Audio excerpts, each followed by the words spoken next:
لیکن حضور نے یہ بھی فرمایا کہ فاطمہ یہ خیال رکھنا اگر اللہ نے حساب پوچھا تو حساب تم نے خود دینا ہے۔ نہیں، حقیقت کی طرف توجہ کرائی حضور نے۔ وہ صرف جنتی نہیں، جنتی عورتوں کی سردار ہیں، پر حقیقت کی جانب توجہ۔ میں حقیقت یہ ہے کہ اگر مالک نے حساب پوچھا تو اس کی تیاری بھی کرنی ہے۔ دیکھیں نا، ہمیں کچھ یقین نہیں، اللہ معاف کرے کہ ہمارا حساب کیسا ہوگا، لیکن کتنے آزاد ہیں۔ یعنی بڑی دلیری سے بندے کہتے ہیں فجر نہیں پڑھتا جی، 3 پڑھتا ہوں جی، شاہ رہ جاتی ہے جی، کپڑے صاف، بڑی دلیری سے۔ اور سیدہ فاطمہ الزہرا نے ساری رات مصلی باز رکھا ہے، حالانکہ انہیں یقین تھا کہ رب مجھے بغیر حساب کتاب جنت دے گا۔ حقیقت کا سامنا کریں، جو حقوق آپ کے ہیں وہ آپ نے ادا کرنے ہیں، جو ذمہ داریاں ہیں وہ ذمہ داریاں ہیں۔ دیکھیں نا، حضرت موسیٰ کلیم اللہ علیہ السلام کے پاس اسرائیل روح نکالنے آئے تو حضرت موسیٰ نے تھپڑ مارا، آنکھ نکال دی، واپس گئے۔ اللہ انہوں نے تو جلال فرمایا ہے، کہا موسیٰ علیہ السلام سے کہیے بیل کی پشت پر ہاتھ رکھیں، جتنے بال ان کے دستے مبارک کے نیچے آئیں گے اتنے 1000 سال ان کی عمر بڑھا دی جائے گی۔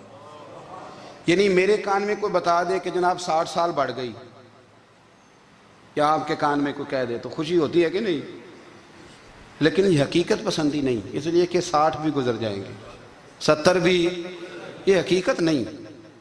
حضرت موسیٰ کلیم، چلے میں مثال دیتا ہوں، سمجھ لے 10 بال، حالانکہ بہت زیادہ آتے ہوں گے، 10 بال اگر حضرت موسیٰ کے ہاتھ کے نیچے آئے تو 10,000 سال تو عمر بڑھ گئی نا۔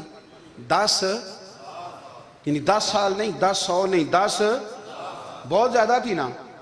تو حضرت موسیٰ کلیم اللہ علیہ السلام سے آ کے عرض کیا گیا حضور بیل کی پشت پر ہاتھ رکھیں، جتنے آپ کے ہاتھ کے نیچے بال آئیں گے اتنے 1000 سال عمر بڑھ جائے گی۔ تو حضرت موسیٰ نے حقیقت پسندی والی بات کی، فرمایا پھر کیا ہوگا؟ 10,000 سال کے بعد پھر کیا ہوگا؟ کہا حضور جانا تو پھر بھی ہے۔ فرمایا پھر ابھی چلتے ہیں، اگر جانا ہے نا، جانا ہے تو پھر، اگر جانا ہے تو پھر ابھی۔ اور سجنوں اگر نماز پڑھنی ہے تو ابھی کیوں نہیں؟ اگر داڑھی رکھنی ہے تو پھر رمضان کا انتظار کیوں کریں، ابھی کیوں نہیں؟ اگر سچ بولنا ہے تو پھر، اگر رزق حلال کھانا ہے تو پھر انتظار کاہے کا؟ حقیقت ہوتی ہے، بہانہ ہوتا ہے، حقیقت چھپ نہیں سکتی بناوٹ کے اصولوں سے، کیونکہ خوشبو آ نہیں سکتی کبھی کاغذ کے پھولوں سے۔ یہ بات یاد رکھیں، اگر جانا ہے تو حضرت کلیم فرمانے لگے پھر 10,000 سال کے بعد بھی جانا ہے تو آج بھی۔ ہمیں بے قراری زندگی میں اس لیے کہ ہم حقیقت پسند نہیں، ہم بہانوں میں، ہم ہواؤں میں جیتے ہیں، ہواؤں میں، خیالات میں زندگی گزارتے ہیں۔ بڑا ٹائم پڑا ہے، مثلاً کتنا میرے رسول کریم صلی اللہ تعالیٰ علیہ وآلہ وسلم نے ایک دن صحابہ سے فرمایا تمہیں حیا نہیں آتی؟ حضور کیا ہوا؟ فرمایا وہ والے مکان بناتے ہو جن میں تم رہ نہیں سکتے، وہ والا مال جمع کرتے ہو جو کھا نہیں سکتے، حیا نہیں آتی؟ عرض کی حضور حکم کریں تو محبوب فرمانے لگے جوتے کا ایک تسمہ بند کرتا ہوں تو سوچتا ہوں دوسرا بند کرنے سے پہلے موت آ جائے گی، ایک سانس اندر جاتی ہے تو دوسرا آنے سے پہلے میں یاد کرتا ہوں کہ مجھے دنیا سے جانا ہے۔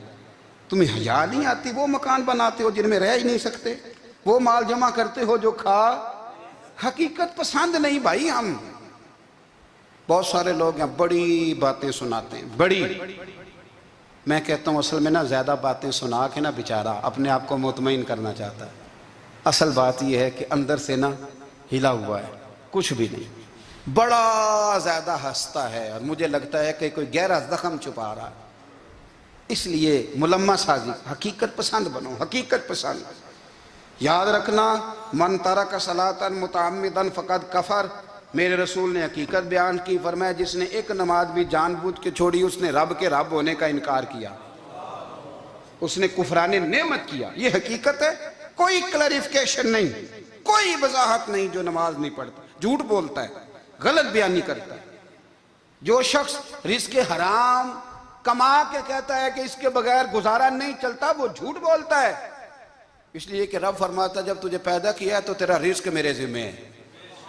اللہ فرماتا ہے کہ لا یکلف اللہ نفسا الا وسعہا، میں کسی پر وہ بوجھ نہیں ڈالتا جو اٹھا نہ سکے۔ نماز فرض کیا، اس کا مطلب ہے ہم پڑھنے کے قابل ہیں، اس نے ہمارے ذمہ داریاں لگائی ہیں تو مطلب یہ ہے کہ ہم ذمہ داریاں ادا کرنے کے قابل ہیں، ورنہ وہ کہتا ہے میں وہ بوجھ ڈالتا ہی نہیں جو تجھ سے اٹھایا نہ جائے۔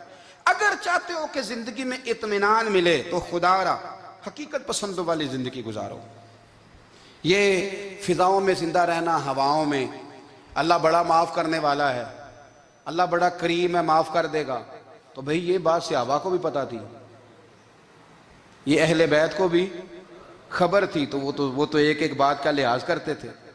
یہ غوث اعظم کو بھی پتا تھی، یہ ان کے والد کو بھی پتا تھی، جنہوں نے کسی کا ایک سیب کھا لیا تھا تو 12 سال اس کے گھر میں نوکری کرتے رہے، انہیں نہیں پتا تھا اللہ بڑا کریم ہے، معاف کر دے گا، ایک سیب ہی ہے نا۔ تو حقیقت پسندی آپ کو سکون دے گی، اور اگر آپ نے اپنے آپ کو غیر مطمئن کیا ہوا ہے، بات کچھ اور ہے، اور آپ نے اپنے آپ کو ڈال کسی اور طرف لیا ہے، تو پھر آپ کو سکون مل سکتا؟ سکون حقیقت پسندی میں، اصل میں سکون